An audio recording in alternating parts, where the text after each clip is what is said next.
Buenas noches. Para los que no me conocen, mi nombre es Nidia Pau Quintero. Soy la directora de este conversatorio Democracia y Libertad que se lleva a cabo en la ciudad de Nueva York. Esta noche tenemos un invitado muy especial que es el doctor Andrés Usuga. Va a ser presentado por el doctor Homero Daniel Rodríguez.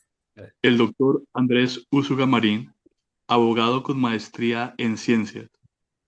Hablando de su trayectoria académica, abogado de la Universidad Pontificia Bolivariana, magíster en Derecho, con énfasis en Derecho Constitucional, de la Universidad de Antioquia, magíster en Inteligencia Estratégica, en la Escuela de Inteligencia y Contrainteligencia del Batallón General Ricardo Charri Solano, especialista en Derecho Administrativo en la Universidad Santo Tomás de Aquino en Medellín, especialista en Derecho Constitucional de la Universidad de Antioquia, especialista en Defensa de los Derechos Humanos de la Universidad Santo Tomás, más de 20 diplomados y certificaciones en los temas jurídicos y en específico en Derecho Público, Responsabilidad Civil, Extracontractual del Estado. En su trayectoria profesional, oficial naval, Escuela Naval Almirante Padilla en Cartagena de Indias desde el año 1996 al 2000. Oficial de la Marina Mercante con 180.000 millas a bordo del buque del Great White Fleet en las rutas Suramérica, Europa del Norte y del Mediterráneo. Vinculado al sector privado y público con cargos de dirección y de nivel estratégico. Subgerente de la Imprenta Nacional de Colombia, asesor principal en la Dirección Ejecutiva de la Justicia Penal Militar en el Ministerio de Defensa, jefe jurídico del Centro Nacional de Memoria Histórica, fundador de Úsuga y Buitrago Abogados, Associates Law Firm, docente de pregrado y posgrado en más de 12 universidades del país desde el año 2006, docente de guerra jurídica y litigio estratégico en maestría en Derechos Humanos con la Universidad Santo Tomás de Medellín, decano de Derecho en la Universidad Santo Tomás de Medellín, entre otras grandes eh, logros y académicos y posiciones importantes en el derecho. Es un honor que esté usted compartiendo hoy su tiempo y conocimientos con nosotros. El piso del conversatorio es suyo. Doctor Homero, muchísimas gracias por la presentación. No sé si me escuchan bien. Sí, señor, aquí escuchamos con todo gusto. Bueno, y muy complacido de ver a mi coronel Homero Rodríguez ahí. Todo un honor para mí que él me esté escuchando. Él sabe la admiración que profeso por usted. Creo que de los primeros paracaidistas de Colombia, si no estoy mal. Eh, y yo sé que, o sea, su historia siempre me ha conmovido. Usted sabe que mi padre también fue oficial del Ejército Nacional, del Arma de Caballería, del curso Bodas de Oro del general Gustavo Rojas Pinilla en el año 57. O sea, ya, imagínese, ya él falleció, ya va para 30 años de haber fallecido. Pero de verdad que estoy muy complacido, muy agradecido con la doctora también por haberme invitado, todos los que están aquí, la doctora Nidia. Eh, Creo que hay más gente, si alcancé a escuchar ahí, que me ha visto por ahí de pronto en el canal con el mayor Germán Rodríguez, que es mi gran amigo, al cual quiero, respeto, admiro y aspiro que sea próximo senador de la República, porque acaba de lanzarse a la política. Y no, de verdad, pues muy complacido. Y hoy, aprovechando que es el Día Mundial, el Día Internacional de los Derechos Humanos, eh, creo que era pertinente tocar un poco de este tema del cual voy a hablar, eh, como otros de los cuales he venido haciendo unos estudios propios, unos estudios empíricos, pero les voy a explicar por qué empíricos y por qué no tan formales desde el punto de vista académico, a pesar de que yo soy pues tan académico como han visto ahí, ¿cierto? Yo pertenezco a la academia, he pertenecido a la academia, pero hay temas, tristemente, y le pido, yo soy muy católico también, le pido al Espíritu Santo que me ilumine para decir lo que pueda decir y lo que no deba decir, que lo guarde en mi boca. Yo siempre antes de cualquier conferencia, charla, audiencia, le rezo al Espíritu Santo una oración que es muy bonita. Creo que ustedes la conocen, no sé quién la conoce por ahí. No sé, doctora Nidia, si usted de pronto es católica o me deja hacerla para la inspiración para antes de empezar, o si les molesta. No dura un minuto. No, somos católicos, apostólicos, colombianos. Ah, bueno, Así que listo. denle nomás. Listo. Entonces, la voy a hacer muy rápidamente. Y es, si quieren me pueden acompañar, yo voy a decirle y si quieren ustedes me pueden acompañar. Entonces, Padre, Hijo, Espíritu Santo, amén. Oh Espíritu Santo, amor del Padre y del Hijo, inspírame siempre en lo que debo pensar y en lo que debo decir y cómo decirlo, en lo que debo callar y en lo que debo hacer, para gloria de Dios, bien de las almas y mi propia santificación. Espíritu Santo, dame agudeza para entender, capacidad para retener, método y facultad para aprender, sutileza para interpretar y sobre todo gracia y eficacia para hablar. Dame acierto al empezar, dirección al progresar y perfección al acabar. Amén. Padre, Hijo, Espíritu Santo. Amén. No sé quién la conocía y el que Así. la conozca, pues que me haya acompañado, le agradezco muchísimo. Es el Yo no momento la en que... conozco, pero lo hice con mucho gusto. Muchísimas Soy gracias. muy católica. Bueno, yo espero, después de esto, el sopla aquí encima y creo que vienen cosas buenas. Entonces, bueno, para iniciar, que ya son las 7:15 y aspiro no demorarme mucho porque pues hoy no voy a explicar lo amplio del tema porque es un tema que tiene un componente histórico bastante grande. Pero voy a dejar yo creo que de pronto más dudas que aclaraciones. Para empezar, precisamente vamos a tocar, empezaremos con un escrito, un texto de un papa. Ese papa se llamaba León XIII. Fíjense ustedes, precisamente el papa, el anterior León al León que hoy estamos viviendo, que es norteamericano, ¿no? De Chicago. Hijo de un oficial naval, ¿no? Nuestro Papa León XIV es hijo de un oficial naval, para los que no supieron, un Navy officer. Entonces, ese Papa León XIII, que era italiano, los papas escriben unos textos que son tremendamente importantes porque se convierten en el soporte de la doctrina de la iglesia. Y ese soporte de la doctrina de la iglesia, el escrito más importante, porque ellos alcanzan a veces a escribir varias, pero la más importante en el Papa León XIII se llama la o el Rerum Novarum. No sé quién lo ha escuchado o a quién se lo han enseñado. Vea, por allá me alza la mano mi coronel. Entonces a nosotros, por ejemplo, cuando yo estaba en el colegio, me formaron en esa doctrina del Rerum Novarum, precisamente. Y lo que uno observa es que ese texto, que es de 1891, fíjense ustedes, esto es 100 años antes de que la Constitución Política de Colombia, 5 años posteriores a la Constitución en la que al menos mi coronel y yo nacimos, que duró 105 años, 104 años acá, desde 1886 hasta 1991 precisamente. Ese texto es un texto bastante interesante porque es un texto que en el contexto histórico y para que hay una frase que me gusta mucho que dice, un texto sin contexto es un pretexto. Entonces, cogen ese texto, pero ¿quiénes?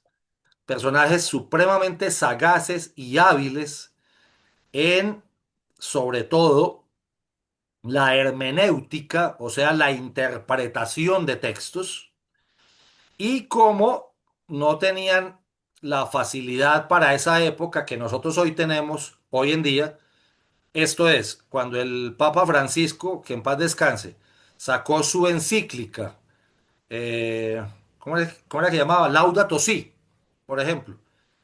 Él la publicó y de inmediato todos la conocimos. ¿Por qué? Pues porque la tecnología nos permite hacer eso hoy en día, ¿no?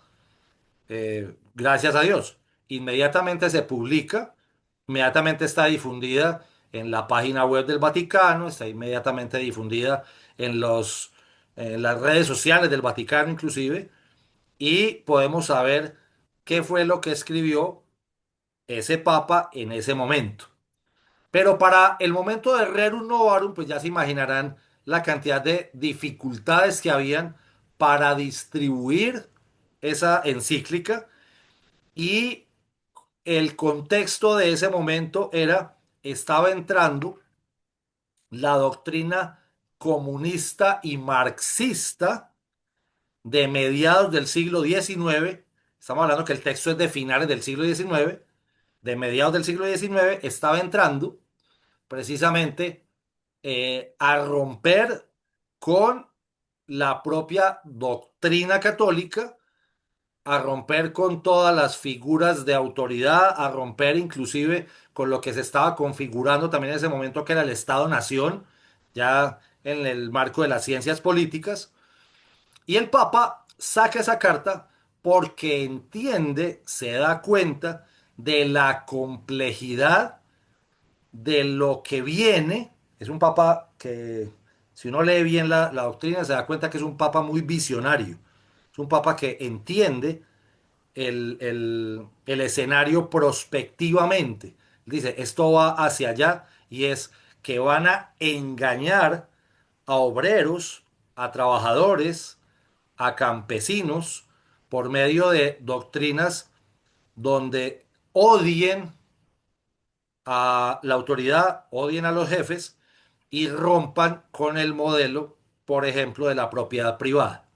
Entonces, cuando uno lee el Rerum Novarum, uno dice, pues esto es una encíclica que verdaderamente ataca el modelo comunista que se está implementando para finales del siglo XIX. Sin embargo, en una habilidad muy grande que tienen ciertos europeos, y es un tema específico de una institución que se llama la Escuela de Frankfurt. Entonces, la Escuela de Frankfurt tiene su nacimiento en el año de 1923. Fíjense qué curioso, hace casi exactamente 100 años. ¿Y qué está pasando hace casi exactamente 100 años en el mundo? Acabamos de salir de una gran pandemia también, que era lo que llamaron la gripe española, ¿cierto? Que inclusive, para los que no lo sepan y estén aquí o en el extranjero, uno de los hijos del presidente de Colombia para ese momento, que era alguien conservador y bastante católico, muere a causa de esa gripe española. Ese presidente, que inclusive era antioqueño, se llamaba Marco Fidel Suárez, así como se llama la Escuela Militar de Aviación de Cali. Escuela Militar de Aviación Marco Fidel Suárez. El hijo de Marco Fidel Suárez muere en medio de la pandemia de la gripe española. Y esa gripe española es concomitante con el fin de la Primera Guerra Mundial, que va del 14 al 18. Pero este no es un programa para explicar historia, ni para explicar guerras, ni para explicar nada de eso. Pero en algún momento mi coronel Homero Rodríguez se los explicará, que se lo sabe bastante bien. Entonces, pero fíjense lo curiosito. Entonces, termina la guerra, empieza la pandemia, termina la pandemia y empieza una cosa muy grande, curiosa, que se llama los Alegres Veintes. Esto es, en los Alegres Veintes luego de que muere tanta gente en la pandemia de esa gripe española, el mundo ve algo así como a bailar y a comer, que el mundo se va a acabar y que cuando esto se acabe, entonces la vida es muy corta. Entonces se dedican a la parranda, por decirlo de cierta forma. Esos son los alegres veintes. Ahí nace cosas como el cancán, como esos bailes, pero también están haciendo el cine. Esa década entre 1920 y 1930, esa década es supremamente importante en muchas cosas. Estamos precisamente en los 100 años de esa década, pero no perdamos de vista lo que vinimos a mirar. Entonces, en esa encíclica Rerum Novarum de precisamente de León XIII, hay una eh, frase, un sustantivo con un adjetivo que realmente son muy sonoras, son muy vendibles, son muy fácilmente mercadereables.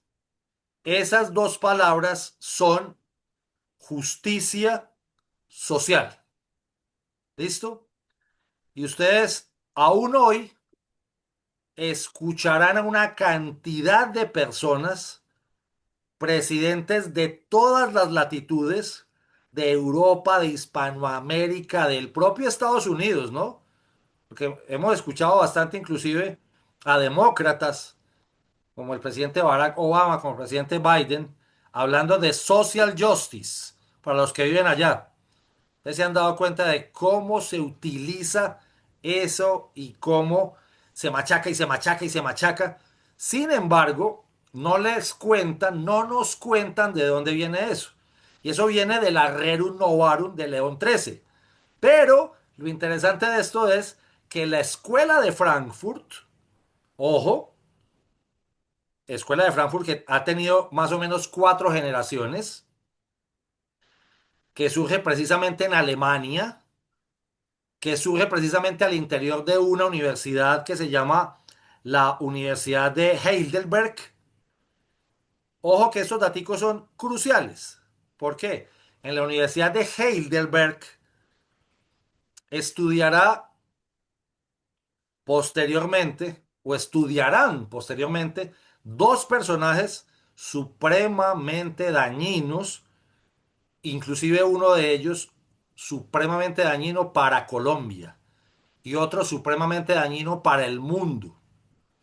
En esa Universidad de Heidelberg, ¿qué estudian? ¿Qué es lo importante?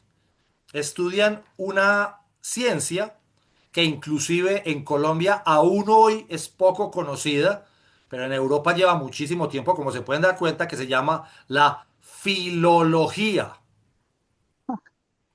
¿Sí saben qué es eso, no? Pocos saben qué es eso y los que saben, saben el poder de la filología y lo delicado que es la filología. Pero nosotros no le hemos visto la importancia a la filología.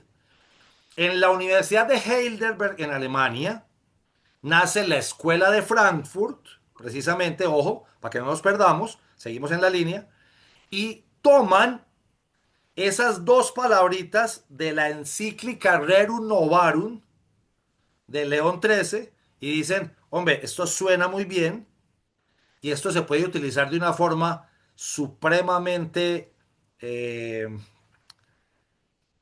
inteligente. Entonces, toman la justicia social, social justice, y la traducen, pero la llenan de contenido desde la filología, ojo, y la ponen a significar lo que ellos creen que es la justicia social. ¿Listo? Concomitantemente con eso, hay unos personajes en la Italia, precisamente entre los 20 y los 30, que serán cruciales y que ambos nacen a la vida política en el Partido Comunista Italiano. Uno de ellos, fíjense ustedes qué curioso, terminará creando después un movimiento al que le dicen los Fazios. Entonces, Benito Mussolini Oh. surge del Partido Comunista Italiano. Pero eso, eso la gente casi no lo sabe. Eso la gente lo omite. ¿Por qué? Porque entonces ahora todos los que no creemos en el progresismo o pobrecismo, como le dicen por ahí, entonces somos fascistas. ¿Listo? Ujú.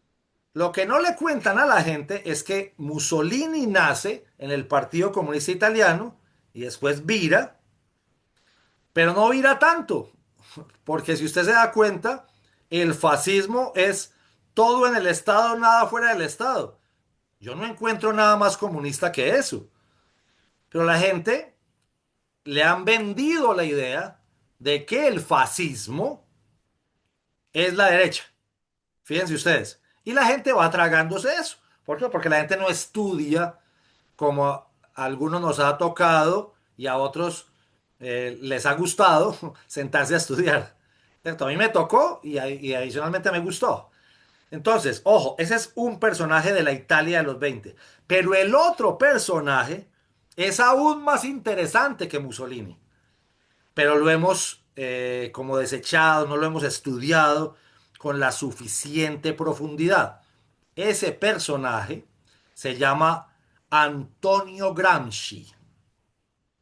Entonces, Gramsci es supremamente interesante.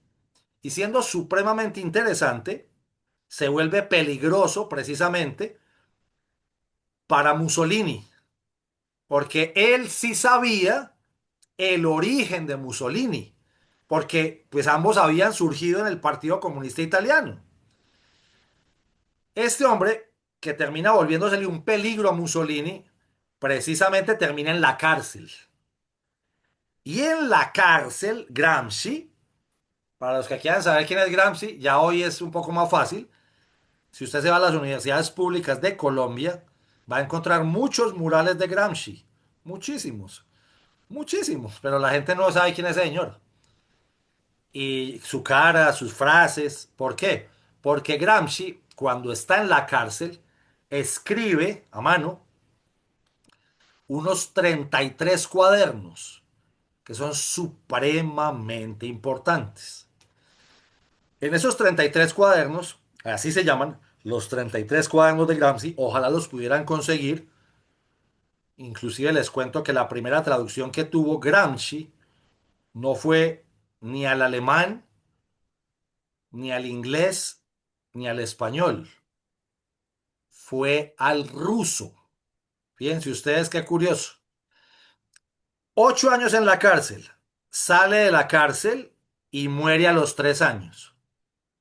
Ese personaje en esos cuadernos escribe la doctrina que terminarán adoptando muchísimo tiempo después, o no tanto en ese momento, pero en Latinoamérica mucho tiempo después, unos personajes. Y la escuela de Frankfurt entiende, entiende la importancia después de esos cuadernos. Pero ¿qué dicen los cuadernos? Para poder saber qué es lo importante. Ahí se crea la doctrina de lo que le dicen el marxismo cultural. ¿Listo? Que con eso es que nos han dado la batalla cultural. Y fíjense ustedes, eso tiene 90 años más o menos. ¿Y en qué consiste? Fácil. Gramsci es un crítico de la propia Unión Soviética, de la interpretación que ha hecho Lenin, pero Lenin, recuerden, o los que no lo sepan, Lenin llega al poder y al poquísimo tiempo muere, ¿cierto? Las tres cabezas de la revolución bolchevique son Lenin, Trotsky y Stalin. Lenin muere, uno, muy rápido, en el 22. Trotsky, que era verdaderamente un cerebro grandotote, muy pensante, que era el cerebro de la revolución, es perseguido por Stalin, que realmente Stalin Ay, no se llama Stalin, ¿no? Stalin es un apodo, el hombre de acero. Lo persigue, entonces él huye, huye y huye hasta que huye y hasta 1940 lo alcanza a cazar y lo matan en México. Trotsky muere en México a manos de unos asesinos que manda Stalin, que llevaba 15 años buscándolo por todo el mundo. Para que sepan cositas, ¿no? Porque la KGB no perdona. Pase el tiempo que pase. Pueden pasar 30, 40 años y ellos no perdonan. El que les hizo algo, ellos se la van a ir a cobrar. Entonces, ojo, concomitante, Escuela de Frankfurt, marxismo cultural. Bueno, tengo que explicar qué es el marxismo cultural. Entonces, ¿qué dice Gramsci? Critica a los soviéticos y les dice, ustedes se equivocan, ¿por qué? Mientras nosotros, los comunistas, dice él, mientras los comunistas no dejemos de imponer la ideología, el pueblo nunca nos vamos a meter en el corazón del pueblo. Para poderse meter al corazón del pueblo, tenemos que entrar por otros caminos. ¿Y cuáles son esos? La música, el arte, la pintura, el cine, eh, todo lo que es agradable a los ciudadanos. Porque por ahí, cuando entras por ahí a los ciudadanos, no hay resistencia alguna. El camino es un poco más largo, pero es un camino definitivo y eterno, dice él. Esto es, nunca saldremos del corazón de ellos. Entonces, no olvidemos la semilla, ¿no? La palabra social justice, justicia social, rerum novarum, León 13, la coge Escuela de Frankfurt, la mezclan con marxismo cultural gramsciano, que también se llama gramscianismo, y exacto, como la música de Silvio Rodríguez, que es hermosa, pero con sus mensajes subliminales, mi coronel, subliminales. ¿Listo? Ahí están los mensajes. Y muchas más. Pablo Milanés. Y ahora, para los modernos, para los jóvenes como Janet Ramos, eh, Calle 13, ¿no? Hay una cantidad de artistas que le juegan a eso y que le trabajan para eso. A veces como idiotas útiles, a veces conscientes. En los Estados Unidos también. Y en Europa también, no crean. No solamente en Latinoamérica o en Hispanoamérica, mejor. Entonces, esa escuela de Frankfurt que tiene cuatro etapas y nace por allá y está en la escuela de Heidelberg. Paréntesis rápido. ¿Quién estudió en la escuela en Heidelberg? ¿Quién estudió en esa universidad? Nada más y nada menos un señor que fue Cepeda. el jefe de propaganda nazi, que se llamó Joseph Goebbels. ¿Listo? Entonces, Goebbels tiene unos principios, ¿no? O sea, él no era la mano derecha de Hitler gratis. Entonces la gente dice, hoy con la película, fíjense ustedes, con la película de Nuremberg, que protagoniza Russell Crowe, que se la recomiendo. Entonces, no era el almirante Donitz, la mano derecha de Hitler, así él haya eh, recibido el poder cuando muere Hitler. No era Goering, ¿cierto? No eran los generales de la Gestapo, de la SS, de la SA, no eran ellos. La mano derecha de Hitler, que precisamente muere con Hitler, porque es que la gente le olvida eso. El que muere con Hitler, si muere Hitler, ¿cierto? Porque también hay otras teorías por ahí que viaja a Argentina. Si muere Hitler, es Joseph Goebbels. Y si resumimos los principios de Goebbels en uno, son como 11, 10, 11. Se los recomiendo que los busquen también. Y también busquen a unos principios que son de un profesor norteamericano, muy amigo del expresidente Chávez, que aún hoy está vivo y lo consideran un gran erudito, Noam Chomsky.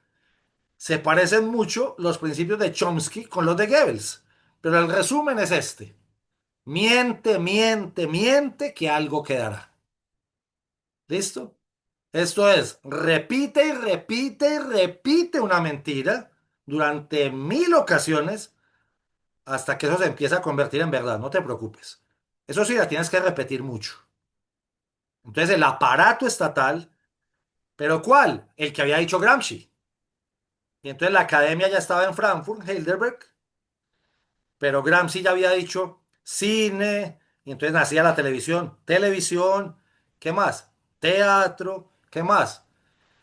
Prensa, radio, todo. Hoy, internet, todo eso tiene que estar inundado de la propaganda comunista sin que le digas que es comunista. ¿Listo?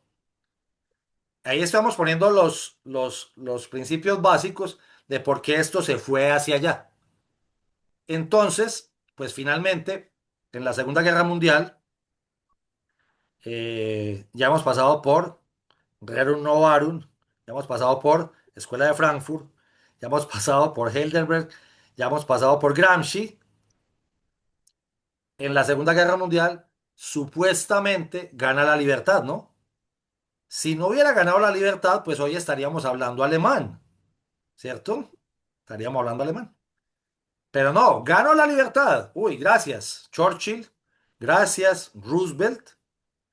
Roosevelt muere pocos días antes de que acabe la guerra. Entonces, Truman, gracias Truman, ¿cierto? Entonces ahí viene el tema de la bomba y todo el tema maluco, Japón. ¿A quién más le agradecemos? A ver, agradezcámosle a Charles de Gaulle, que entra con su resistencia. Y toca agradecerle a Stalin entonces, ¿por qué? Porque entonces en la conferencia de Yalta, en la conferencia de Potsdam, en la conferencia de Teherán, se reúnen para repartirse el mundo de cómo va a quedar después de eso. Pero lo interesante después de la Segunda Guerra Mundial es lo que viene después en los juicios de Nuremberg. ¿Listo? Entonces ellos entienden que perdieron la guerra fáctica, la guerra real, la de los muertos, pero deciden entonces que van a utilizar el tema Gramsci, utilizar el tema marxismo cultural. ¿Por qué? Porque no van a ganar con el fusil, sino que van a ganar con la mente. Van a ganar con el Instituto Tavistock. Van a ganar con la guerra cognitiva. Y dentro de la guerra cognitiva, dentro del marxismo cultural, entonces en esa Declaración Universal de los Derechos Humanos, que hoy está cumpliendo precisamente años, ¿por qué?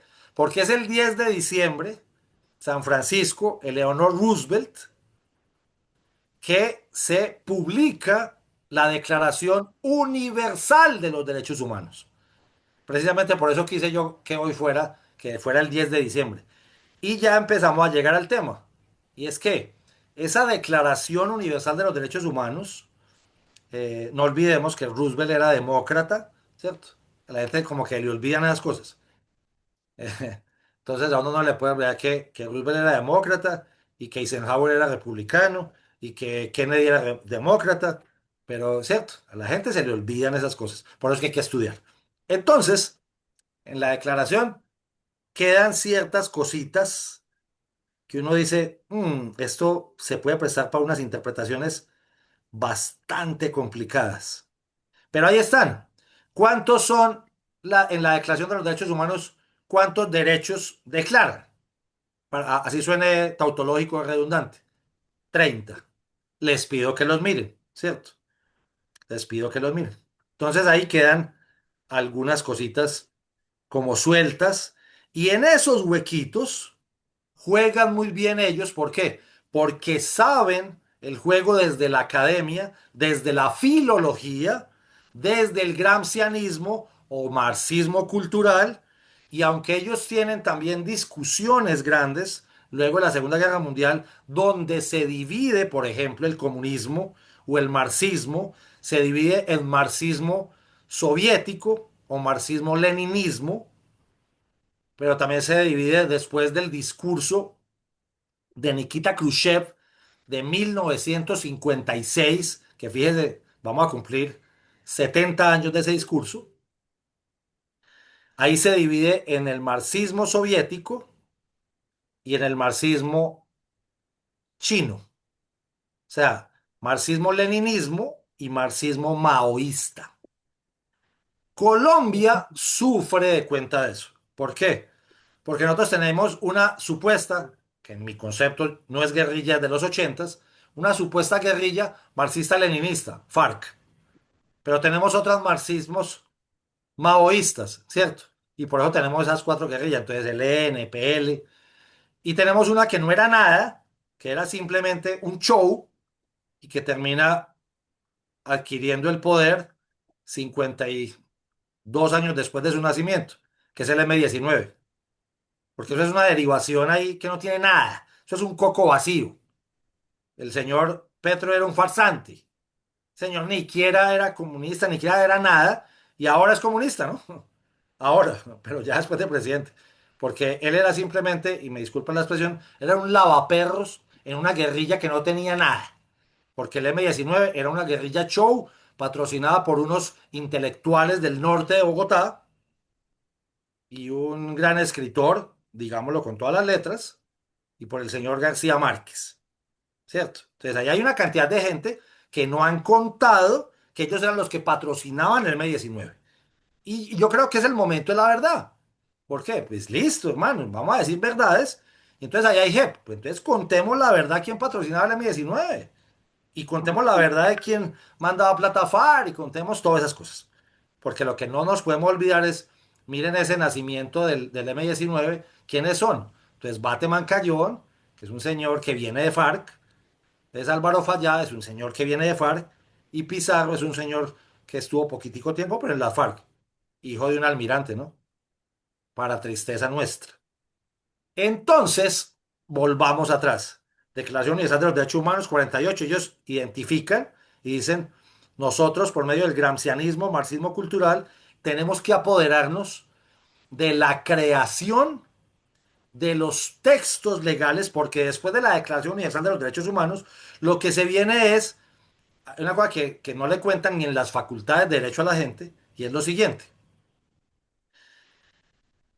La muestra es la Declaración Universal de los Derechos Humanos del 10 de diciembre del 48.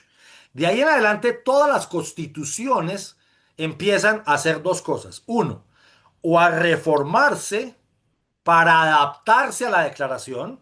Uno. Dos, o a cambiar totalmente la constitución para adaptarse a la declaración. Entonces, dos casos, porque no me puedo alargar pues del todo y se me va a acabar el tiempo ya. Dos casos. Uno, viene la Constitución de Alemania. Es exactamente un año después de la Declaración Universal de los Derechos Humanos. La Declaración Universal de los Derechos Humanos es un rezago o es un producto más bien de los juicios de Nuremberg y del Tribunal de Tokio, que es lo que pasa después de. Entonces, el eje del mal, por decirlo así, entiende que el instrumento por el cual le facturan y le cobran cuando pierden la guerra es el derecho. ¿Por qué? Por eso les montan un tribunal en Nuremberg, que era la ciudad donde hacía los meetings Hitler, ¿cierto? Y luego les montan un tribunal en Tokio. Tristemente, en Tokio solo pagan los militares, como siempre, solo pagan los militares, porque el emperador Hirohito negocia con MacArthur y entonces él no paga, entonces paga el general Toyo. Y en Nuremberg pagan los que estaban vivos. ¿Listo? Inclusive hay una película muy buena que es Vencedores y Vencidos, donde inclusive a los jueces les cobran también. La película se la recomiendo, pero es del año 64 y está en blanco y negro. Se la recomiendo también, es muy interesante que la vean.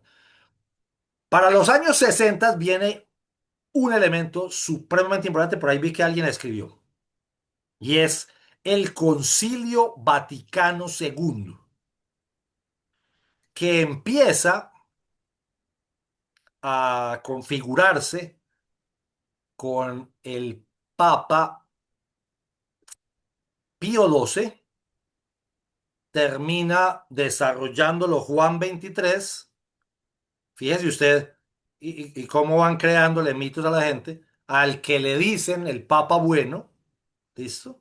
Juan XXIII, el Papa Bueno. Y finaliza o empieza a implementar Pablo VI. ¿Listo?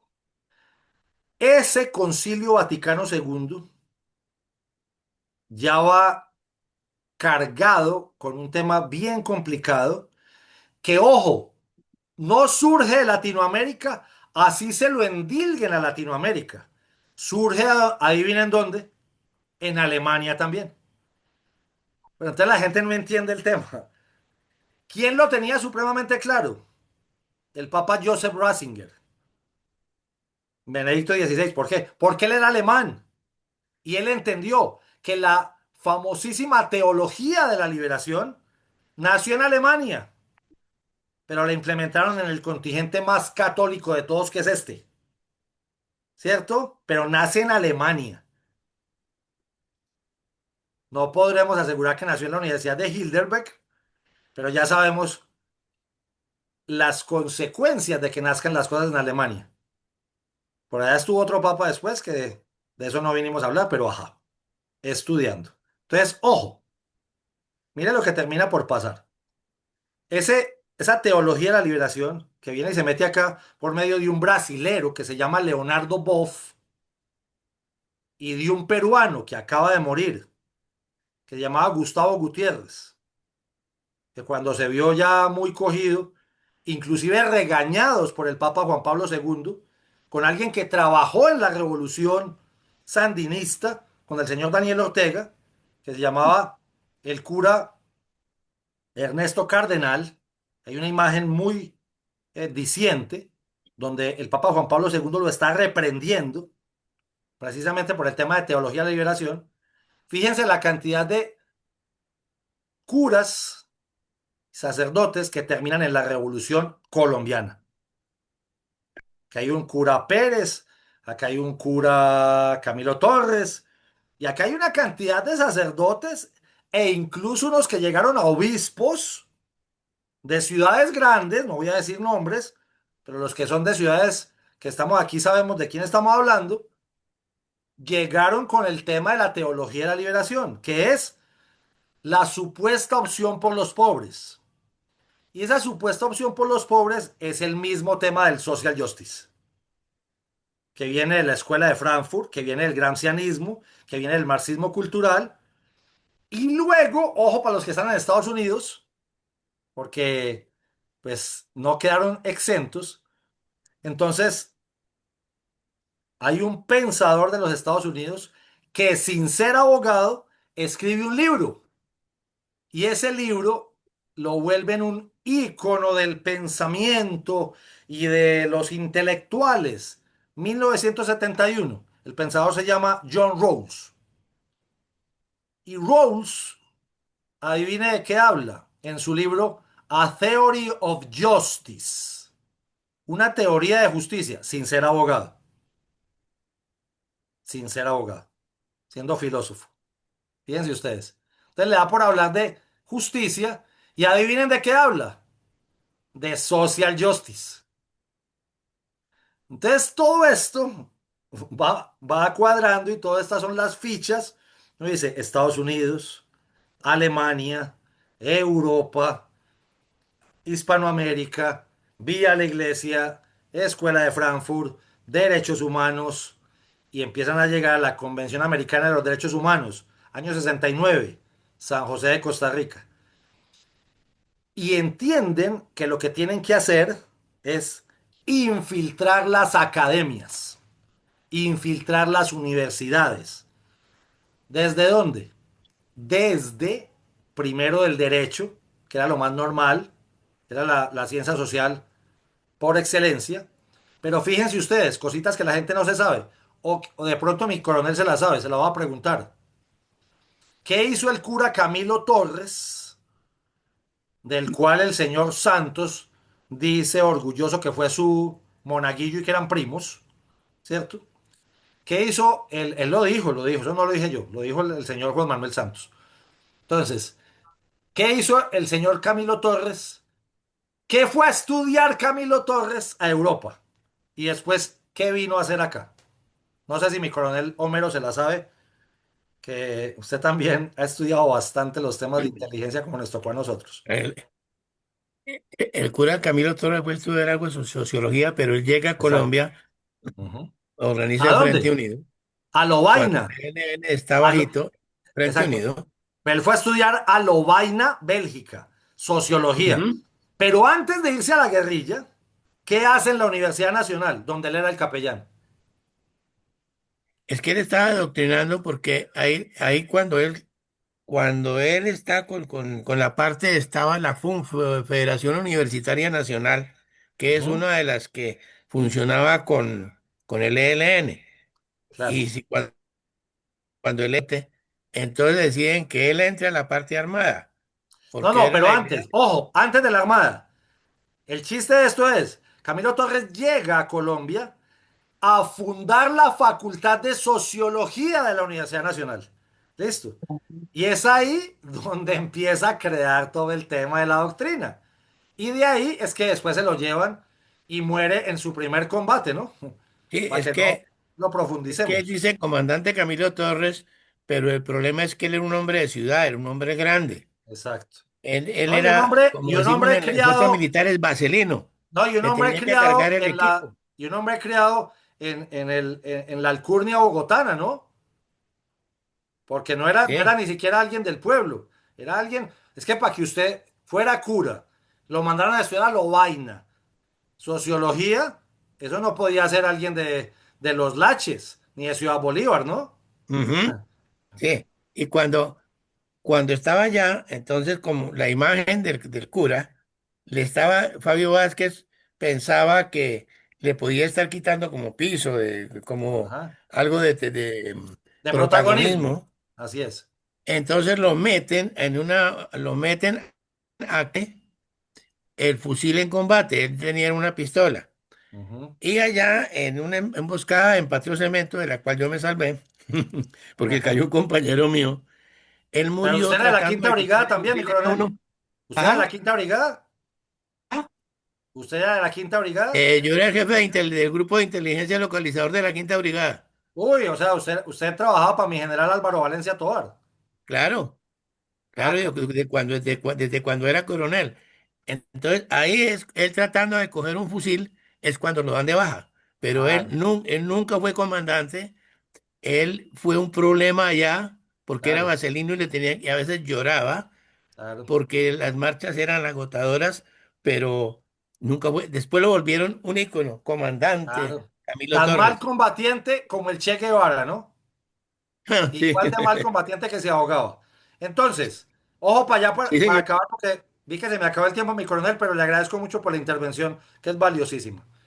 Entonces, Rawls escribe ese libro y ese libro lo vuelven un ícono en todas las universidades.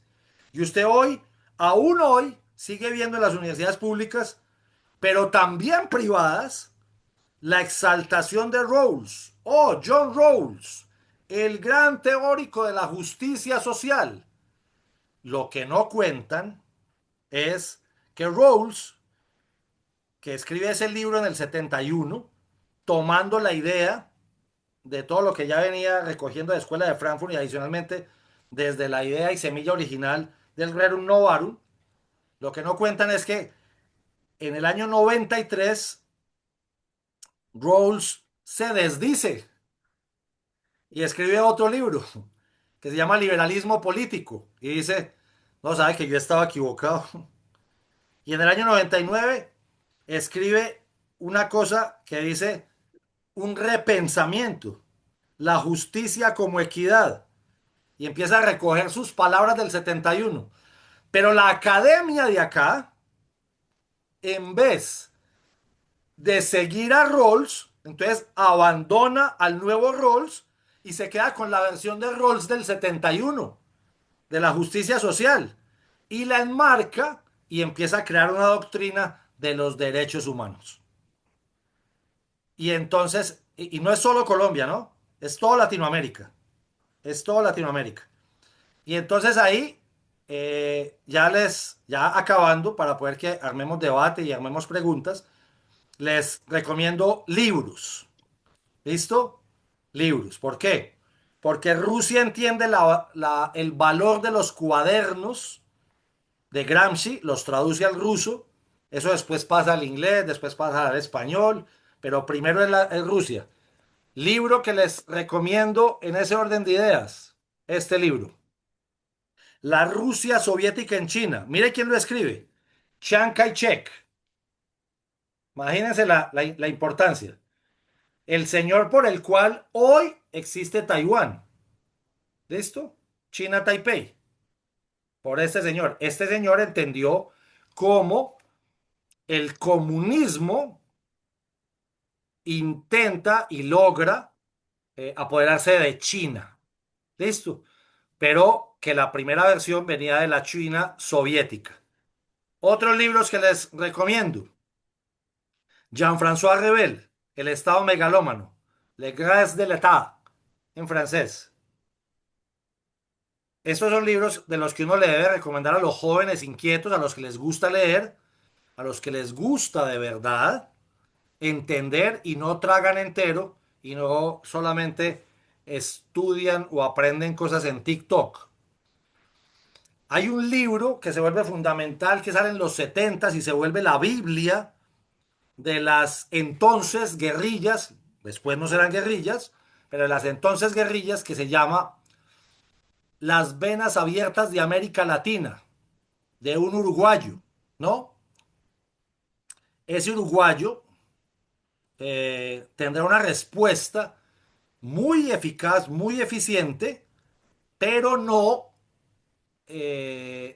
tan publicitada, porque si hay algo en lo que no hemos podido aprender, los que creemos en las libertades, los que creemos en la propiedad privada, los que creemos en a lo que le han dicho derecha, que a mí me parece que también puede ser que esté un poquito revaluado el concepto. Fíjese usted, se lo obligaron a leer a mi coronel Rodríguez. Y cada que había un capturado por ahí de los mal llamados guerrilleros, usted se acuerda, mi coronel, qué encontrábamos, qué libro encontrábamos en esos equipos. Las venas abiertas de América Latina, porque esa es la doctrina, ¿no? Y ese libro se lo termina regalando Chávez a Barack Obama en una cumbre, ¿no? A la gente se le olvida eso. A la gente se le olvida eso. Esa respuesta a ese libro es un libro absolutamente maravilloso que se lo recomiendo muchísimo y no tiene todo el marketing que tuvo Las Venas Abiertas de América Latina de Eduardo Galeano. Esa respuesta es esta. Se llama Del buen salvaje al buen revolucionario. Este es un maravilloso autor venezolano, tipo brillante, que cuando vieron que este libro iba a alcanzar niveles de grandeza muy grandes, fíjense qué curioso. Carlos Rangel aparece muerto en su apartamento de Caracas. Y entonces yo como soy conspiranoico, no creo que se haya suicidado. Esas son, esas son percepciones mías. Busquen quién era Carlos Rangel para que vean la grandeza de este señor, que inclusive escribió primero este libro en francés y después lo tradujo. Libro maravilloso. Este libro desbarata el mito de las venas abiertas de América Latina, de Eduardo Galeano. Y en respuesta a la muerte de Rangel y como homenaje a la muerte de Rangel, viene un libro que es espectacular y lo pueden leer inclusive jóvenes, desde muy jóvenes, de 12, 13 años, que se lo recomiendo muchísimo, y es El Manual del Perfecto Idiota Latinoamericano. Este es el homenaje a Carlos Rangel para que la gente entienda la grandeza de Rangel y la idiotez de seguir leyendo Las Venas Abiertas de América Latina. Este libro es escrito a tres manos por parte de un cubano refugiado en Miami que creo que acaba de morir si no estoy mal, que se llamaba Carlos Alberto Montaner. Creo que ustedes, más de uno de ustedes lo alcanzó a haber conocido. Escribían en diarios de la Florida, muy brillante. Álvaro Vargas Llosa, el hijo de Vargas Llosa, creo que también peruano, y un gran colombiano que ya tiene mucha edad, pero es un gran colombiano que en algún momento fue supremamente amigo de Fidel Castro y supremamente amigo de Gabriel García Márquez y terminó supremamente distanciado con ellos y se llama Plinio Apuleyo Mendoza. Este libro es escrito por ellos tres. Se lo recomiendo mucho. Pero adicionalmente a este libro, viene la segunda parte de este libro, más o menos 10 años después, que se llama El regreso del idiota. Porque en el regreso del idiota ya había llegado Chávez al poder. Entonces nos damos cuenta que ellos siguen insistiendo y ellos se reciclan y se reciclan y se reciclan y tienen otra máscara y otras máscaras. ¿Y de qué escribe esto? De cómo ya no la escuela de Frankfurt, no el gramscianismo, pero sí todavía disfrazados de otra cosa, en el 90 llega el Foro de Sao Paulo, que es la renovación de todo eso que les he hablado y de cómo cogen el discurso de los derechos humanos y sobre todo del derecho y desde las facultades de derecho y lo apropian para ellos y todos los que no creamos, pensemos y opinemos como ellos, somos fascistas, somos guerreristas, somos asesinos, somos lo que sea. Finalmente viene un libro que es la tercera parte del manual del perfecto idiota latinoamericano. Recuerden la segunda, El regreso del idiota. Tercero es Últimas noticias del nuevo idiota iberoamericano. Ya abren el aspecto al iberoamericano porque llega a España también, habrá llegado Correa, habrá llegado Evo Morales, habrá llegado los Kirchner en Argentina y son tres libros, esa trilogía es maravillosa.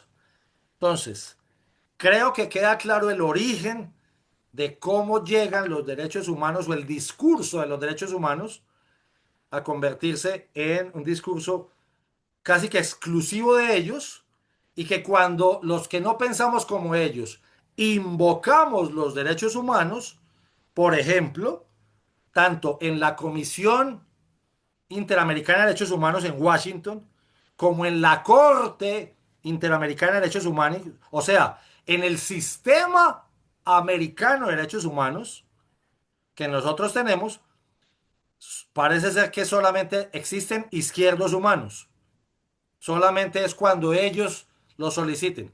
Porque cuando los que no pensamos como ellos pedimos que se nos reviertan, que se nos protejan nuestros derechos humanos, entonces nuestros jueces, nuestros procuradores, inclusive nuestros políticos, nuestros senadores, nuestros representantes, entonces para nosotros parece ser que no hay derechos humanos y a los que pensamos distinto, parece ser que no tenemos derecho al debido proceso, no tenemos derecho a nada, ni al trabajo ni a la vida, porque la vida solamente vale si se piensa como ellos. Hasta ahí quería dejar. Último autor, acaba de morir hace un año, 2 años. Alguien que bebe mucho de ellos y que lo invocan muchísimo. A la luz de Gramsci, es otro Antonio italiano. Le dicen Tony Negri. Murió el 16 de diciembre del año 23 y lo cual nos indica que esta cooptación del discurso de los derechos humanos, y no solamente los derechos humanos, también cooptan el discurso del medio ambiente, también cooptan el discurso de las diferencias sexuales, también cooptan una cantidad de discursos, ¿cierto? El buenismo, el indigenismo, toda esa cantidad de discursos que cooptan, entonces significa que solamente existen si tienen la interpretación o la hermenéutica desde el punto de vista de ellos y nunca desde el punto de vista de nosotros. Por eso, un homosexual de derecha no tiene derechos, un negro de derecha no tiene derechos, un indígena de derecha no tiene derechos, el agua en predios de personas de derecha no es protegible, las libertades no son protegibles porque ellos tienen cooptado este discurso. Les agradezco muchísimo por la invitación. ¿Qué tan cierto es la amistad que tuvo el conservador Laureano Gómez, que eso manchó mucho a Álvaro Gómez Hurtado para que no llegara a la presidencia, su amistad y su afinidad hacia el nazismo? Y el segundo, eh, ¿qué, qué logros se han hecho con el tema de las masacres bananeras? porque vemos que se cumplió un aniversario, pero nadie le prestó atención. Incluso estaban concentrados más en las velitas, acá estaban en el tema de, acá en Barranquilla el tema del Junior, no, estaban en los temas nacionales, María Corina, lo que iba a estar pasando en Venezuela, pero el tema del aniversario como tal en las bananeras no, este año no tuvo ese boom. ¿Qué, qué, ¿Qué se ha hecho para decir que se diga la verdad? Gracias por la pregunta o por las preguntas. Dos cosas. Uno, en la primera, no hay ningún documento, ninguna evidencia de que el doctor Laureano Gómez tuviera cercanías al nazismo. Lo que sí hay pruebas y cercanías es sobre, gracias, sobre cercanías al franquismo. Pero, ojo, no solamente él. Si alguien hubo franquista, fue, por ejemplo, no sé si te sabes la historia de los Santos. Entonces, primer presidente del gobierno liberal, que precisamente es por la invocación que hace el representante a la Cámara Liberal, Jorge Eliezer Gaitán, de la masacre de las bananeras, para conectar las dos. ¿Listo? Es Enrique Olaya Herrera. A la gente le olvida que Enrique Olaya Herrera había sido canciller de los gobiernos conservadores que acababan de acabar con la hegemonía conservadora de 44 años, ¿no? Entonces, el primer presidente liberal trabajó para los conservadores. ¿Listo? Pero llegan montados en el discurso de las bananeras, que de hecho de ahí sale también alguien de aquí de mi tierra de Medellín, la flor del trabajo, María Cano, ¿no? No sé si sabes sobre ella.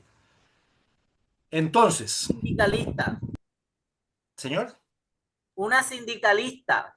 sindicalista, sí, no, y que estaba, porque el Partido Liberal de esa época virara hacia el Partido Comunista. Esa era una de las tareas grandes de María Cano. Entonces, de Santos, que es el tercer presidente liberal, esto es, del 38 al 42, se llama Eduardo Santos. Eduardo Santos le había comprado el periódico El Tiempo a Alfonso Villegas, su suegro. Ellos tienen una sola niña, muy pequeñita, y muere, lo que significa que el presidente Eduardo Santos y su esposa Lorencita Villegas de Santos no tienen descendencia. Al no tener descendencia, toda su fortuna, que significaba mucho el periódico El Tiempo precisamente, termina pasando a sus sobrinos. Esos sobrinos son los papás tanto de Juan Manuel Santos como de Francisco Santos. No sé si te sabías esa historia. Por eso, Francisco Santos Calderón, que es primo de Juan Manuel Santos Calderón, entonces uno dice, ¿por qué siendo Santos tienen los dos los mismos apellidos? Ah, porque siendo hijos de dos hermanos, esos dos hermanos se casaron con dos hermanas también. ¿Listo? Y ellos son los herederos del tiempo. Su tío, su tío, o sea, Eduardo Santos, el dueño del tiempo, un gran patricio liberal de mucha época, era franquista. Esto es, del 36, donde llega Franco, al 75, porque Franco acaba de cumplir 50 años de haber entregado el poder, no solamente la Juliana y no solamente Eduardo Santos, aquí habían franquistas de derecha y de izquierda, de derecha y de izquierda. Y lo que sí me causa mucha curiosidad sobre tu primera pregunta es si Laureano era nazista, era pro-nazi. ¿Por qué es Laureano el mismo que envía tropas, porque él fue el que envió al Batallón Colombia y a las dos fragatas colombianas a defender la libertad en Corea? Eso no me cuadra, ¿cierto? Porque uno es una cosa o es otra cosa, pero no las dos al mismo tiempo. Entonces, mírenme que a la gente se le olvidan esas cosas. Quien envió tropas colombianas a defender el modelo de libertad, invitado por los Estados Unidos, ¿no? Porque fue la convocatoria que hacen los Estados Unidos, habiendo nacido la ONU, acababa de nacer en el 48, también, mismo año en el que nacen la Declaración Universal de los Derechos Humanos. Los Estados Unidos invitan a quien los quiere acompañar en la aventura de rescatar la península coreana, y es Colombia, Laureano Gómez, presidente de Colombia, quien acompaña a los Estados Unidos. Entonces, no sé uno cómo hace para acompañar a los Estados Unidos y al mismo tiempo a los nazis. No me cuadra la ecuación. Eso es lo primero. Y lo segundo, fíjate tú que yo tengo dos cosas por decir respecto de la masacre de las bananeras. Lo primero, lo que me dice es que nadie le dio importancia este año. Al revés, yo creo que nunca había visto a un presidente que fuera a celebrar la masacre de las bananeras, a conmemorarla. Y este año se dio. ¿O no estuvo Petro en Ciénaga conmemorando la masacre de las bananeras? Yo no he visto otro presidente que haga eso, primero.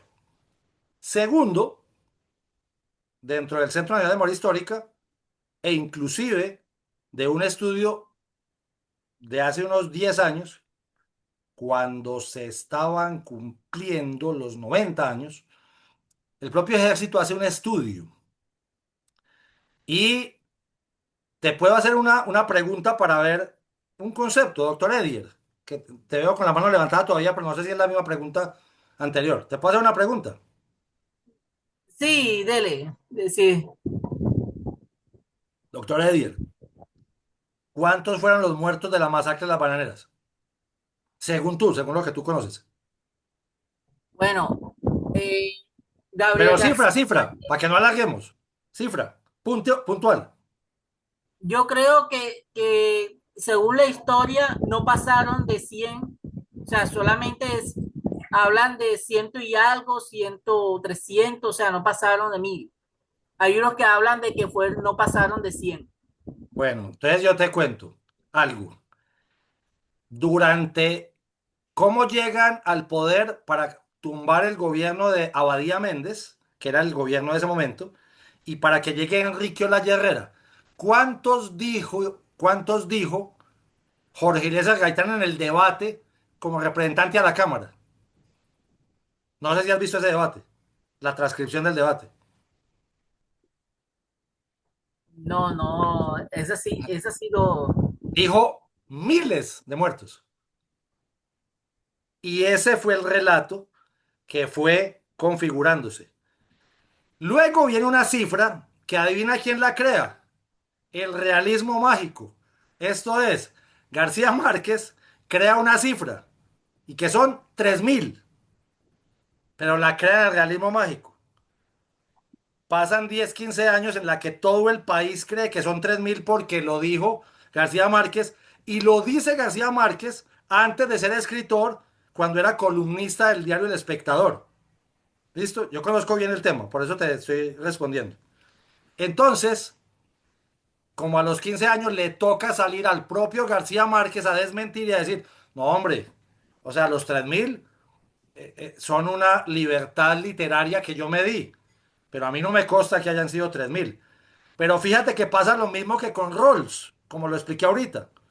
Entonces la gente, convenientemente, o una gente, se queda con la cifra de García Márquez y no con la corrección de García Márquez. Fíjate que es muy curioso. De hecho, García Márquez, él mismo dice, a mí no me consta el número de muertos de la masacre de las bananeras. Que es lo mismo que termina pasándole a Eduardo Galeano con las venas abiertas de América Latina.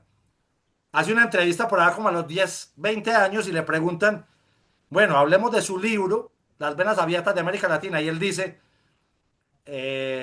para el momento en que lo escribí me faltaba mucha información, yo hoy no recomendaría leerlo. Él mismo lo dice.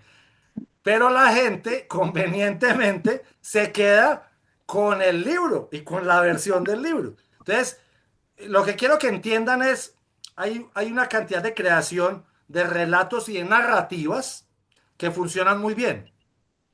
Por ejemplo, y esas las pueden buscar en internet. Por ejemplo, los 30.000 desaparecidos de la dictadura argentina, los 30.000 desaparecidos, finalmente alguien que creó la cifra, el mismo que la creó, termina reconociéndolo en una cámara de televisión y dice, no, a mí me tocó decir que eran 30.000. ¿Por qué? Porque venía una cantidad de recursos de Holanda a colaborarnos y yo no podía salir con que eran, no sé, 810, 13, 5.000.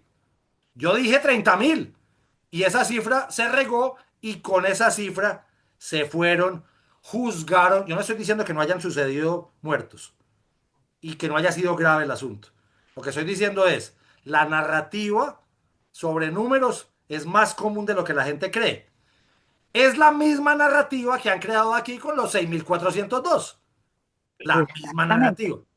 Pero como no la desvirtuamos, como no hacemos la tarea de desvirtuarla, Nada. entonces se queda el número. ¿Por qué? Porque viene la teoría, y ahí vi que alguien mencionó, de Chomsky, de Goebbels y del marxismo cultural, esto es del gramscianismo. Miente, miente, miente, que algo quedará. Así de simple. Muchas gracias, doctor Edier, por la pregunta. Veo a otra persona con la mano Era levantada. Dice Adela Luna. Adela, Adela Luna. Gracias, señora Nidia. Un saludo, doctor Andrés. Sí, mi pregunta, doctor Andrés, es ¿cómo diferenciar la protección legítima de los derechos humanos de la instrumentalización política del discurso? Uy, qué preguntota, qué preguntota. Esa es la clave de todo. Supremamente complejo.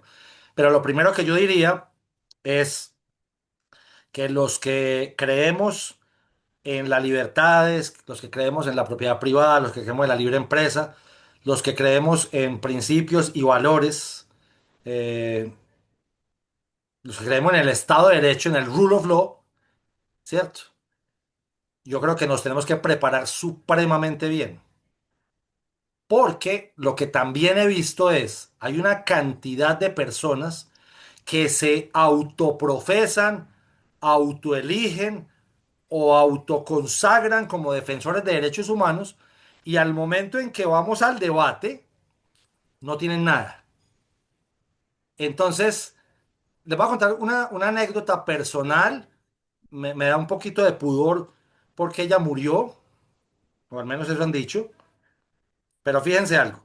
Yo me monté en un avión para la región de Urabá, no sé quién lo conoce, eh, y en el avión, son aviones muy pequeños,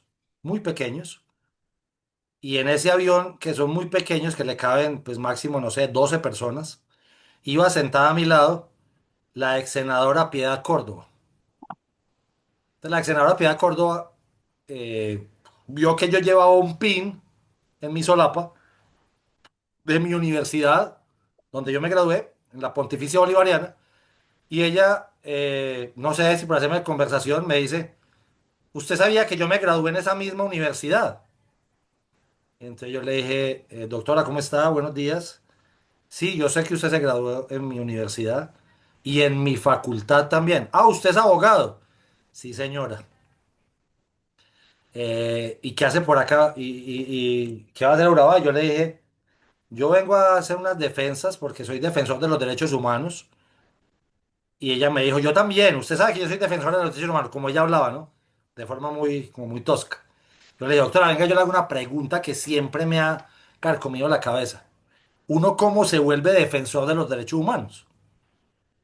Y ella me dijo, no, pues, y empezó a gaguear con una pregunta tan simple como esa. Pues yo le dije, ¿dónde se inscribe uno? ¿Dónde me entregan el carnet? ¿Qué debo estudiar? para la época no existían todavía las especializaciones en derechos humanos, aquí al menos en Colombia. Y yo sé que ella no tenía ningún otro estudio más allá que ser abogada. Por eso se lo preguntaba. Pero ella no tenía ni un diplomado pues, en derechos humanos. Entonces, cuando yo vi que había como tantas falencias, yo le dije, no, pero el tema es conocer entonces, yo ya conocía el cuerpo normativo, ¿cierto? La convención, la declaración, adicionalmente, yo venía estudiando ya de tiempo atrás no solamente los derechos humanos, sino el DIH, ¿cierto? Las convenciones de Viena, todo el cuerpo normativo y adicionalmente yo hacía defensas pro bono. Los que están en Estados Unidos me entienden mucho mejor, ¿cierto? Que es que hay gente que no tiene con qué defenderse, sobre todo de soldados y policías. Entonces yo le dije, es que mi defensa de los derechos humanos es porque yo hago defensas sin que me paguen, porque yo sé que hay gente que no tiene con qué pagar y sé que hay gente que necesita que se les defienda el debido proceso y que se les defienda el derecho al trabajo y cosas así.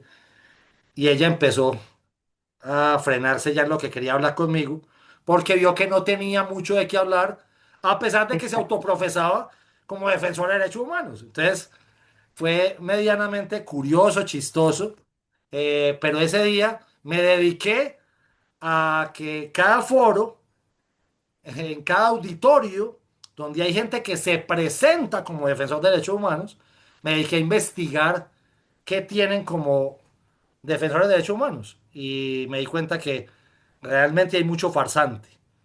Entonces, y que a quienes defendemos derechos humanos, pero no conectamos con esas ideas, entonces les cuesta nombrarnos o nominarnos como defensores de derechos humanos. Ahí les cuento más o menos, o le trato de dar la respuesta, doctora Adela, pero sí es muy difícil. Lo primero es estudiar, estudiar y estudiar mucho. Y ahora hay muchas especializaciones, por ejemplo, la que yo estaba cursando, que apareció ahí en mi hoja de vida, defensa de los derechos humanos. Hay otras en derechos humanos simplemente, hay muchos diplomados, hay muchas formas de formarse gratis, diplomados, cursos. Ahora es más fácil que antes, esa es la verdad. Janet Ramos.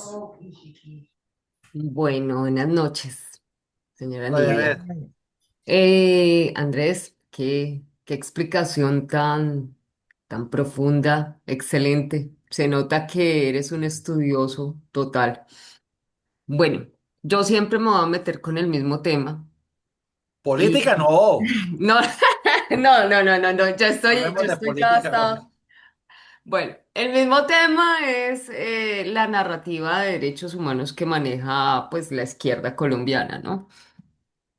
¿Cómo se explica, y pues con respecto a la fuerza pública, que es lo que siempre me ha afectado a mí como hija de militar? Entonces, ¿cómo explica el notorio doble rasero en la justicia colombiana, donde los militares presos enfrentan un castigo más severo por lo que yo llamo falsos judiciales, que los exguerrilleros con graves crímenes, afectando así la imparcialidad de la ley? Sabes que te agradezco muchísimo por la pregunta, porque si bien yo sabía que no me daba tiempo para explicar todo esto, esto es crucial. ¿Por qué? Porque el lawfare, la guerra jurídica, que apenas están empezando a entenderla, yo llevo estudiándola desde 2003-2004, pero no soy solo yo.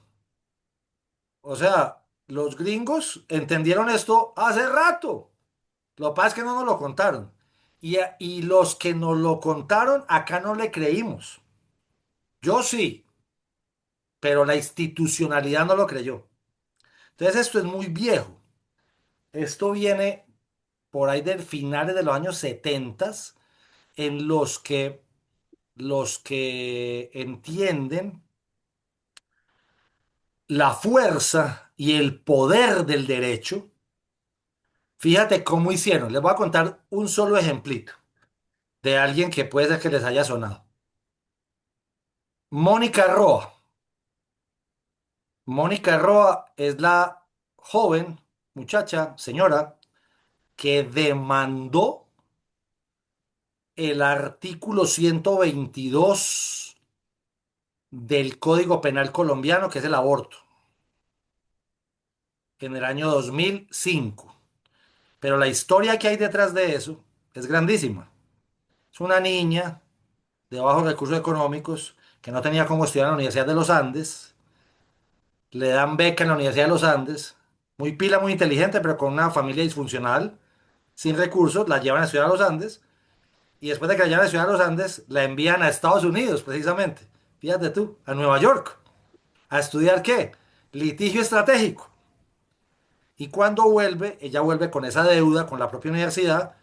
Y en la universidad, un profesor muy interesante, muy inteligente, muy famoso todavía, muy importante en la academia colombiana. Eh, lo que me cuentan a mí es que le hacen la demanda, le configuran la demanda y le arman el litigio estratégico.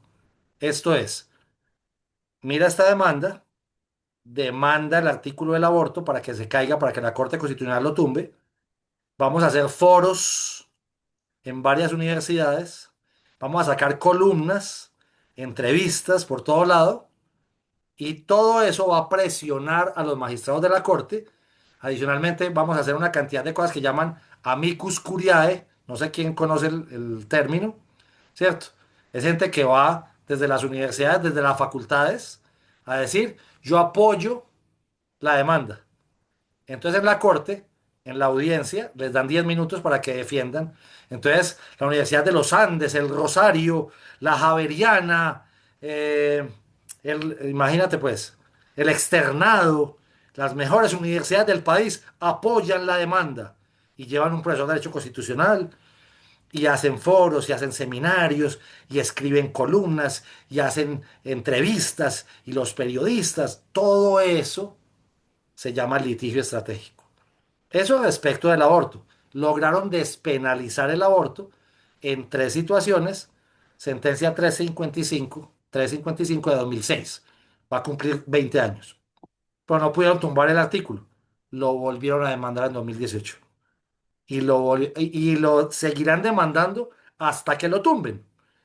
Ese ejemplo que te pongo es lo mismo que han hecho con respecto a la justicia militar. ¿Listo? Entonces, le disparan y le disparan y le disparan al Código Penal Militar, le disparan a la justicia penal militar, le disparan a todo lo que tenga que ver con eso. ¿Por qué? Porque saben que el baluarte de la democracia, que los pies de esta democracia, que las columnas sobre las cuales se ha soportado la República de Colombia han sido las fuerzas militares de Colombia. Entonces, había que acabarlas, ¿cierto? Y ya vimos que fue parte del pacto secreto de La Habana. Mientras no acabaran la inteligencia militar, mientras no acabaran la aviación militar, mientras no acabaran las fuerzas especiales de las fuerzas militares, no iban a poder acabarnos. Y apenas, y lo han ido logrando. Gloria a Dios, todavía hay gente ahí guapeando, dando la lucha, pero cada vez son más pocos. ¿Por qué? Porque este gobierno empezó a sacarlos y a sacarlos, y al que medio veían, que brillaba, que sabía, que entendía que había que proteger el background de lo que se había construido en doctrina, entonces, lo han ido sacando. Y hay daños, pues, esenciales, como la cantidad de mercadeo que han hecho sobre el tema de los mal llamados falsos positivos, ¿cierto? Y el número y la narrativa del número. Entonces, si ven que todo va conectando. Y entonces es un tema de derechos humanos y es un tema, y entonces todo va conectando. Lo que pasa es que si no sabemos la historia y no la estudiamos y no profundizamos y a los que sabemos de esto no nos dejan llegar a la institucionalidad, no nos dejan dar la lucha, es muy complicado porque inclusive les voy a contar algo también, un tema personal que no me gusta hablar, pero bueno, ya que lo preguntan, como el sistema rival, por decirlo así, sabe que yo sé estas cosas, se han dedicado a vetarme en las universidades. Entonces se han dedicado a sacarme, a quitarme las cátedras, a pesar de que he salido como el profesor mejor calificado en cada semestre en muchas universidades. Entonces no toman en cuenta la calificación y me sacan. ¿Por qué? Por temas ideológicos. Y lo sufrí y lo sigo sufriendo. Y por eso es que estos espacios son tan importantes, porque después de que quede esto grabado, y ya se me va a acabar el tiempo, eh, la importancia de difundir este tipo de contenidos. ¿Para qué? Para que otros incautos y otras personas que no entienden cómo ha funcionado esto, pues también puedan enterarse y lo sigan difundiendo. Entonces, por eso les agradezco tanto el espacio. Bien, Ultra señor. Lanza, muy complacido de tenerte por acá, por estos lares. Es Gracias, mi coronel. supremamente importante lo que tú estás haciendo, eh, porque ayuda a generar conciencia. Conciencia no solo para mucha gente está en la parte civil, sino para otros que están con uniforme, que no entienden este cuento de la guerra prolongada y la combinación de formas de lucha. Eh, Muchas gracias por lo que estás Y haciendo por el, Colombia y por San y el Andrés. transbordo ideológico Ideológico. inadvertido. Sí, Son las señor. tres, mi coronel, Sí, para que no se sí, les señor. olvide. Transbordo ideológico inadvertido, guerra popular prolongada y combinación de todas las formas de lucha. Esos son los tres Correcto. elementos. Sí, señor. Un abrazo de la parte internacional de ACORE y de la vieja guardia del Vinci. Gracias, señor. Dios le pague. Todo un honor que usted haya estado acá. De la bananera, básicamente, hay unos informes que dicen que los muertos son 29. Hay Ujú. este librito, que es bien interesante, de Memoria Histórica de las FARC, su verdadero origen, de Fernando Vargas y Elkin Vargas Gallegos, que Kemba. les De pido que Vargas lo Kemba. consigan. Muy bueno. Sí, muy bueno. Yo también lo tengo en otra edición.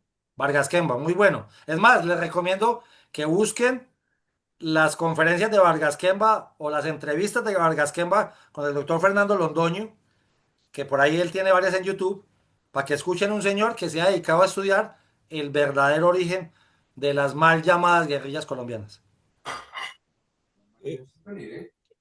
Lo hemos tenido aquí a él también, ¿eh? Ah, bueno, ese es maravilloso. Alexander Rabinovich. Am, ¿Cuál es su visión para el 2026, doctor Úsuga? ¿A Ay, dónde Dios. vamos? Uy, qué pregunta tan difícil. Esa sí no la había preparado para hoy, pero a ver, yo veo una cosa que me preocupa realmente. Yo siento que el... Yo siento un desespero en la opinión pública y el desespero no nos puede llevar a cometer errores que nos cuesten mucho en el futuro. ¿Qué significa eso?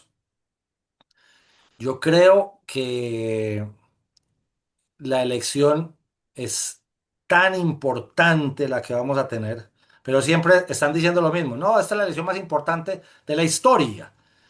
Yo creo que esta vez sí que es verdad, pero siento la preocupación que tengo grandísima es que la opinión pública colombiana no ha podido entender, por más que lo intento y lo intento y lo intento, no ha podido entender en mis programas con Germán Rodríguez inclusive, que mire algo tan básico, doctor Alexander. Primero es marzo que mayo. Si no obtenemos las mayorías del Congreso, no vamos a ser capaces de recuperar el país, pongamos el presidente que pongamos. ¿Por qué? Porque es supremamente importante entender eso. Si no tenemos más de 55 senadores, va a ser imposible recuperar el país. Si ahora que el Senado medio nos salvó y que la Cámara está perdida, que la Cámara está perdida, absolutamente perdida, lo que la gente no entiende es que, mire, si nosotros fuéramos como en México, por ejemplo, o en otros países, que el mismo día que elegimos presidente, elegimos Congreso, entonces uno dice, bueno, vaya y venga, estamos muy interesados en presidencia y lo que venga con Congreso. No, pero es que aquí marzo es 2 meses y medio antes que mayo. Y como quede la configuración del Congreso, va a marcar más del 60-70% de la elección de presidente. Pero aquí seguimos peleando por temas de presidencia sin entender, sin conocer bien las listas, sin conocer las cabezas de lista, sin conocer quién va al Congreso. Y necesitamos, yo más o menos he hecho un paneo, e hice un programa con Germán Rodríguez precisamente de eso, en que 6 listas, 6 nos tienen que salvar el país. Yo no sé de cuántas, de 20 y algo, de 30 listas. 6 listas. Una, Centro Democrático. Dos, Creemos. Tres, Partido Conservador. Cuarto, Cambio Radical. Quinto, Salvación Nacional. Sexto, Oxígeno.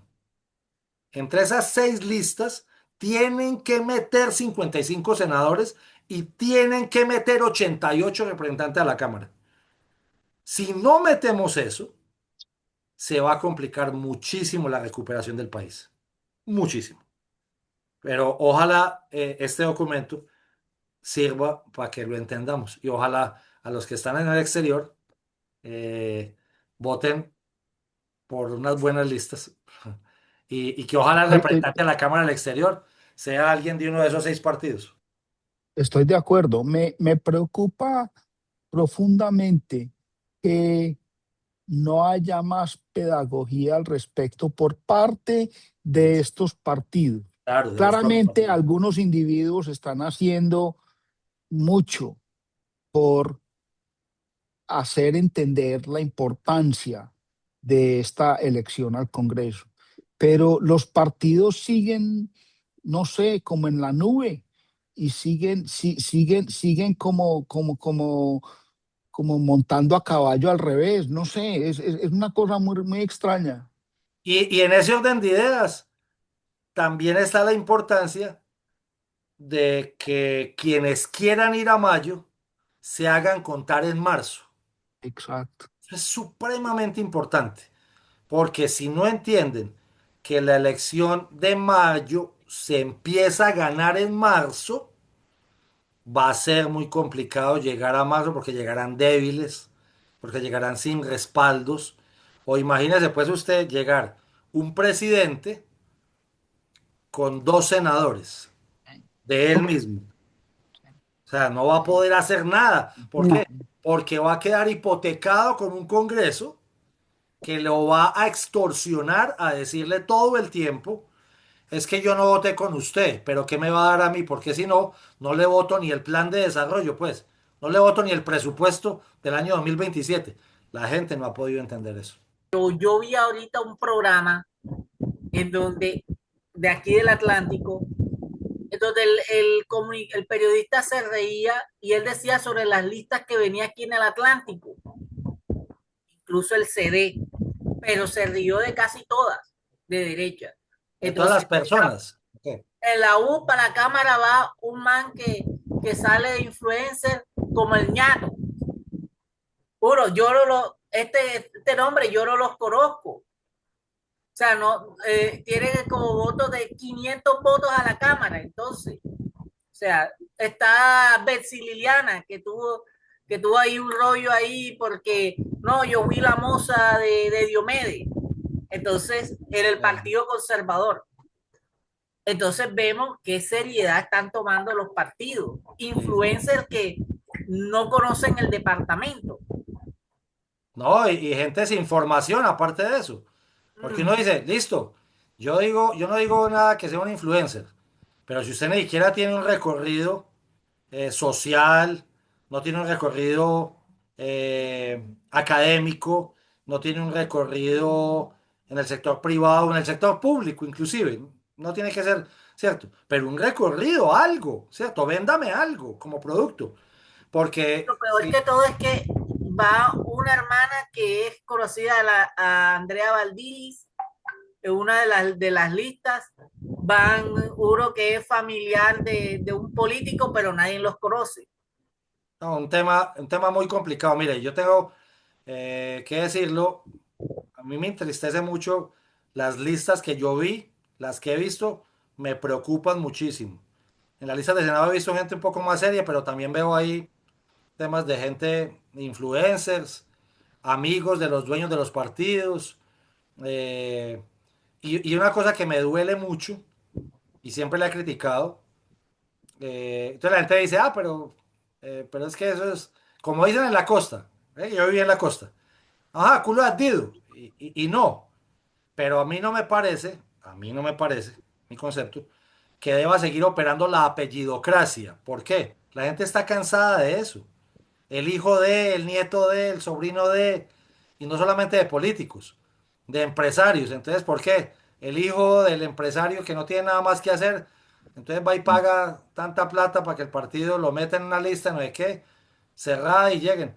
Yo estoy igual de preocupado que usted, no se preocupe. Precisamente por eso Ajá. es que hago la inquietud sobre Congreso, es supremamente importante y no puede llegar allá un presidente con un poco de bobos en el Congreso a que le voten todo, ¿cierto? O con gente que ni siquiera entiende a qué va a ir, en qué consiste el control político, en qué consiste la elaboración de las leyes, en qué consiste, y mire, algo me preocupa aún más, de lo más importante que va a tener el Congreso el año entrante va a ser esos 15 representantes a la Cámara que van a integrar la Comisión de Investigación y Acusaciones de la Cámara de Representantes, donde van a tener que juzgar a todos los que tienen fuero. Entonces, eso sí que es importante. Pues si eligen puros personajes sin perfil, para no decirles más cosas, va a ser muy complicado que se pueda hacer un trabajo y la reconstrucción del país, porque el país va a quedar en cenizas. Va a tocar construir de cero. El país va a quedar tremendamente mal. Me queda un minuto.